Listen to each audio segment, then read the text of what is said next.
भवियुतं पादरूपयो अविरक्षता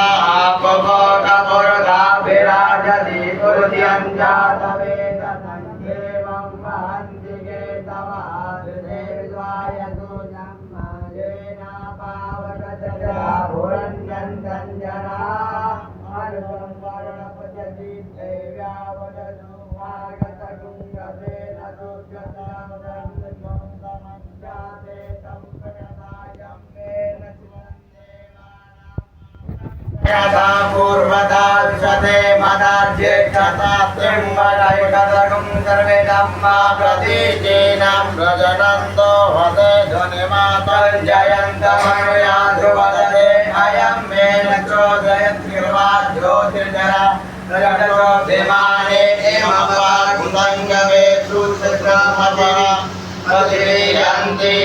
देवानां मुदगादनीकं चक्षुनस्य वरुणस्याग्रे